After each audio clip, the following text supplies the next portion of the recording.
Book of Heaven, Volume 22, Part 7.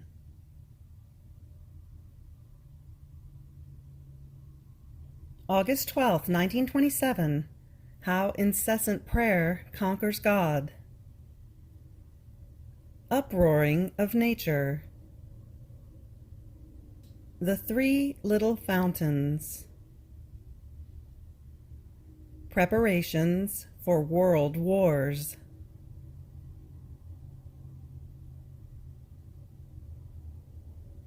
I felt myself in the terrible nightmare of his privation.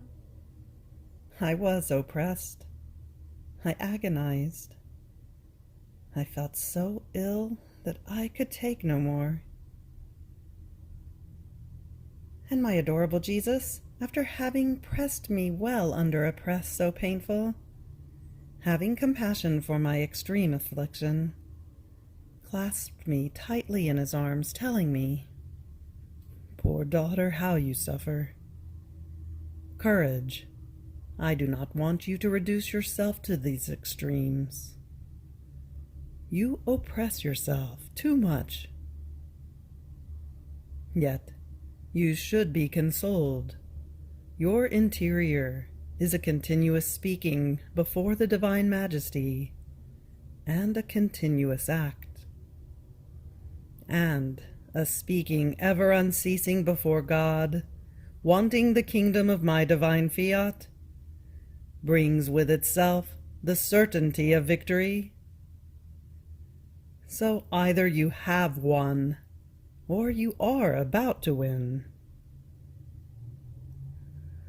A continuous doing and speaking acquires the nature of a winning power before God, and it is as if God would lose the resisting strength, while the soul acquires the winning strength.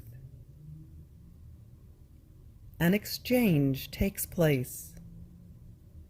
God is disarmed, and the soul is armed with divine weapons. But the Supreme Being is not given to being able to resist. Does that asking me continuously for the kingdom of my eternal will seem trivial to you? Going around through the whole creation, and over again, in all the acts I did in redemption, as well as in the seas of the acts of love and of sorrow of the sovereign Queen of Heaven, to ask for my kingdom? You seek nothing for yourself, and you go round and round, asking over and over again that my divine will be known, and that it dominate and reign. Not a shadow of what is human enters into this, nor any personal interest. It is the holiest and most divine prayer and act. It is prayer of heaven, not of the earth, and therefore the purest, the most beautiful, the invincible one, that encloses only the interest of the divine glory. Until now, no one has prayed me with such insistence. My mamma did pray me with such insistence for the sake of redemption, and she was victorious. But for the kingdom of my will, no one, until now, with such insistence has to conquer a God. Therefore your insistence says much. The very uproaring of all nature says much. In these times, all the elements, uproaring, are bearers of goods. And this is necessary to reorder my kingdom. It is the greatest thing and it takes the uproaring in order to purify the earth. Therefore, I do not want you to oppress yourself too much, but rather keep on with your continuous flight, with your insistence, so as to acquire the complete strength to win the kingdom of the supreme Fiat. So I continued praying, and I felt a hand being placed on my head, and from this hand 3 little fountains came out. One of them emitted water, another fire, and the other one blood that inundated the earth. And people, cities, and kingdoms were swept away. It was horrifying to see the evils that will come, and I prayed my beloved Jesus to placate himself, asking him for some sufferings, so that the peoples might be spared. And Jesus told me, "My daughter, water, fire, and blood will unite together and will make justice. All the nations are taking up arms to make war, and this irritates divine justice more and disposes the elements to take revenge against them. Therefore the earth will pour out fire, the air will send fountains of waters, and the wars will form fountains of human blood, in which many will disappear, and cities and regions will be destroyed." What wickedness! After so many evils of a war they have gone through, they are preparing another one, more terrible.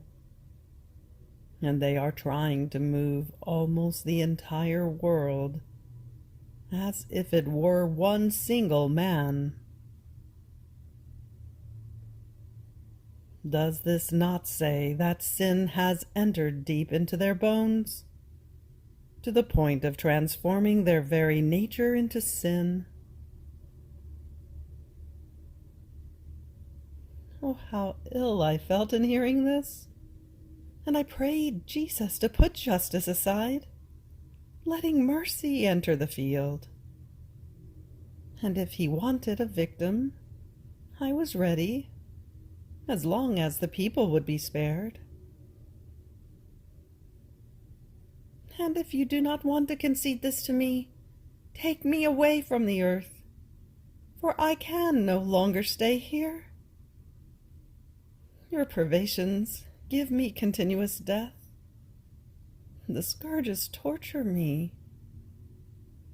And then how can I live when I cannot spare our brothers the pains through my pains? Jesus, Jesus, pity on me, pity on all.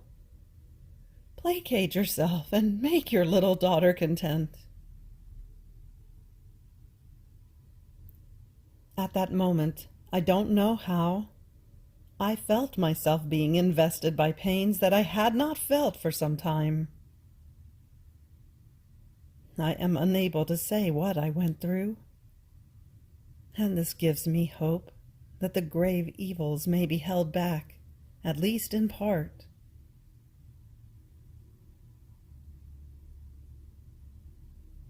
August 15th, 1927. How all created things possess the unity of the divine will. Difference between the test of Adam and that of Abraham.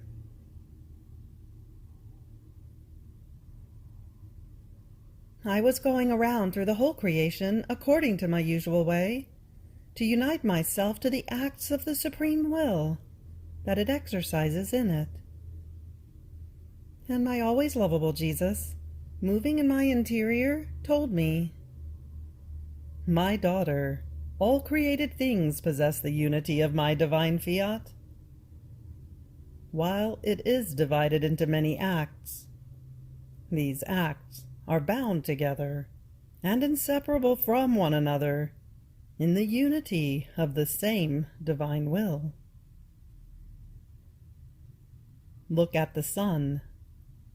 Its light is an act distinct from the other created things, but its light binds all. It invests the earth and binds it with its light, and the earth binds itself to it, drinks in large gulps from the fount of light, receives its effects, its heat, its ardent kisses, and forms one single act with the sun. The light invests the air and becomes inseparable from it. It invests the water, and the water plunges into the light, and they bind themselves to each other in their unity. In sum, since one is the will that dominates them, all created things are so bound among themselves as to become inseparable, and one could not be without the other. Now, the soul who lives in my divine fiat possesses the unity of it, and therefore she is inseparable from all the acts that the unity of my will issues.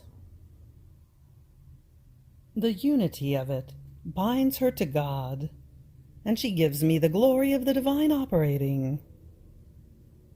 It binds her to the angels and to the saints, and she gives me the angelic glory and that of the saints.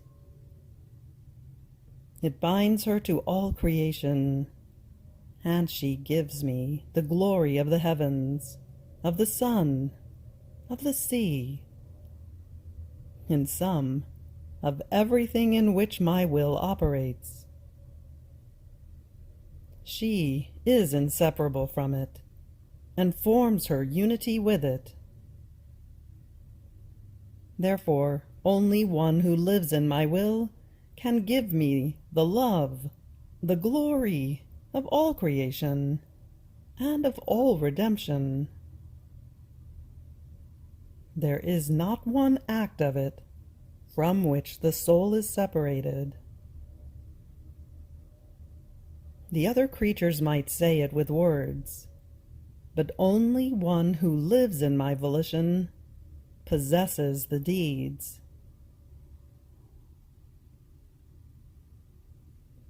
Then I continued my round in the supreme volition, and since I had first offered the first acts of Adam, when he possessed the unity with the supreme will, so that I too might unite myself to those perfect acts that he did at the beginning of creation, and then I had moved on to unite myself with the heroism of Abraham, I thought to myself, what divine wisdom! Of Adam, it is only said that he was the first man created by God, that he sinned, and cast the human family into the maze of all evils. And then nothing else is said about him in the many years he lived. Could our Lord not return to make some other test, and ask of him some other sacrifice, in order to test his faithfulness? And while Adam is put into oblivion, he calls Abraham, and after testing him and finding him faithful, he puts him on display, makes him the head of the generations, and he is spoken about with so much glory and honor. Now, while I was thinking of this, my sweet Jesus moved in my interior and told me, "My daughter, these are the dispositions of my infinite wisdom. It is my usual way that when I ask of the creature a small sacrifice for her good, and ungrateful she denies it to me, I no longer want to trust her. I dismiss my designs to raise her to great things, and I leave her like a creature put into oblivion that no one points to because of either great works or heroism, whether for God, for herself, or for the peoples. Then you must distinguish what I wanted from Adam. The little sacrifice of depriving himself of a fruit, and it was not granted to me? How could I trust him and ask of him a greater sacrifice? On the other hand, I did not ask of Abraham a fruit as sacrifice, but first I asked him to go into a foreign land in which he was not born, and he promptly obeyed me. And then I wanted to trust him more. I lavished grace upon him, and I asked of him the sacrifice of his only son, whom he loved more than himself, and he promptly sacrificed him to me. From this I knew he was up to it, and I could trust him. I could entrust everything to him. It can be said that he was the first repairer to whom the scepter of the future Messiah was entrusted, and therefore I raised him to head of the generations, to God's great honor, as well as his own and of the peoples. The same happens in all creatures. It is my usual way to ask for small sacrifices, depriving oneself of a pleasure, of a desire, of a small interest, of a vanity, or detaching oneself from something that seems to do one no harm. These small tests serve as little shelves on which to place the great capital of my grace, in order to dispose them to accept greater sacrifices. And when the soul is faithful to me in the small tests, then I abound in grace and ask for greater sacrifices, so as to be able to abound yet more in giving. And I make of her a portent of sanctity. How many sanctities begin from a small sacrifice, and how many, after denying me a small sacrifice, as it seemed to them that it was something of no importance, have remained scrawny in good, cretinous in comprehending it, weak in walking on the way that leads to heaven. Poor ones, they can be seen crawling and licking the earth in a way that arouses pity. Therefore, my daughter, it takes greater attention to small sacrifices than to great ones, because the small ones are the strength of the great. Dispose God to give grace, and the soul to receive it.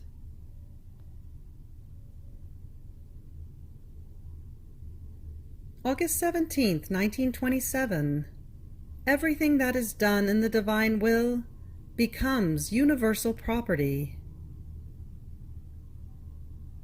What it means to go around in the divine works.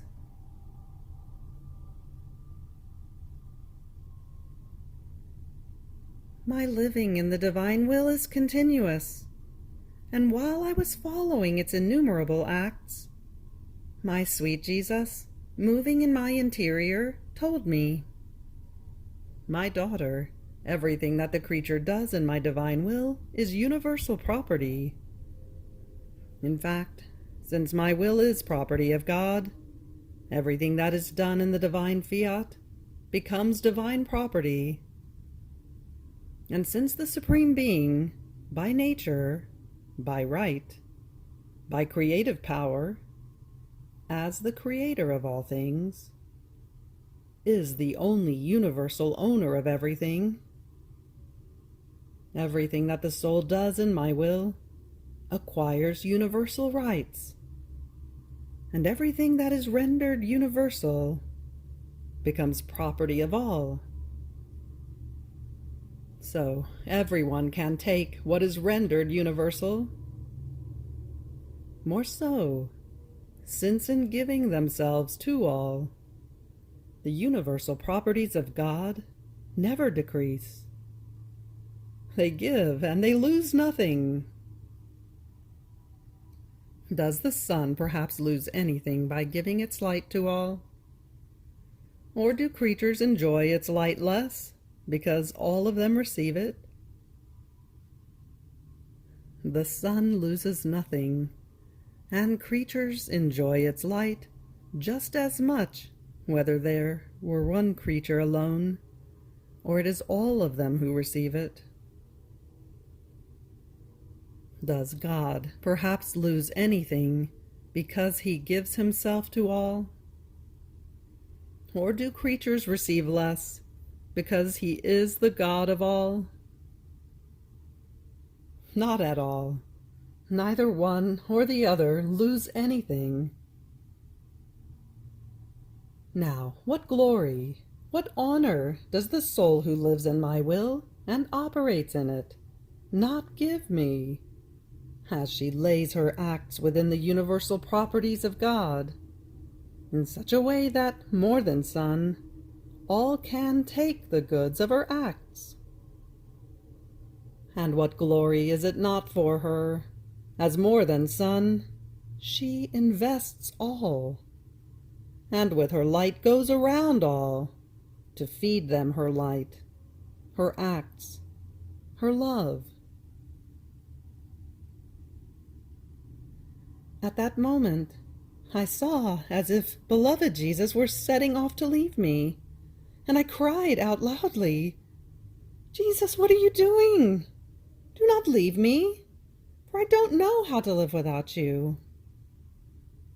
And Jesus, turning to me, told me, "My daughter, can I leave my divine will, my acts, my possessions? I cannot. Therefore do not fear, for I do not leave you." And yet, my love, you leave me. How many times I go round and round throughout the whole creation, and I do not find you. Then I continue my round through all your works of redemption, hoping to find him whom I love, but in vain. I reach even into the seas of the acts of the Sovereign Queen, thinking that you may be there with our mamma. But no, my searches end up in the sorrow of not finding you. So much so that the thought comes to me of not going around in all your works, when I do not find he who gives me life and is everything to me. And Jesus, interrupting my speaking, added, "My daughter, if you do not do your complete round in all our works, and in those of the Queen of Heaven, do you know what it means to go around in the creation and in everything that belongs to us? It means to love, to appreciate, to possess our works. And I would not feel fully happy if I saw that the little daughter of my will does not possess what I possess, and is not aware of, nor enjoys all my riches. I would find many voids in you that are not in me, voids of complete love, voids of light, voids of full knowledges of the works of your Creator. So your happiness would not be full, and not finding the fullness of everything in you, I would feel your voids and your halved happiness. In the same way, if our Queen Mamma saw that you do not possess her seas of graces, she would feel that her little daughter is not fully rich, nor happy. My daughter, to have one single divine will as life, and not to possess the same things, cannot be. Wherever it reigns, the divine will wants to possess everything that belongs to it. It does not want disparity. Therefore, you must possess within yourself what it possesses in me and in the Virgin Queen. And your going around in all its works serves as confirmation of its reigning in you. And besides, don't you yourself know how many things you learn in going around in all the works of my Supreme Fiat? And as many things as it manifests to you, so many possessions does it give you. If one who lives in our will did not possess all our goods, it would happen as to a father who is rich and happy, while his son does not enjoy all his riches and is not happy like him. Would this father not feel the fullness of his happiness break because of his son? This will be the basis, the substance, the beautiful characteristic of the kingdom of my divine Fiat. One, the will. One, the love. One, the happiness. One, the glory, between Creator and creature.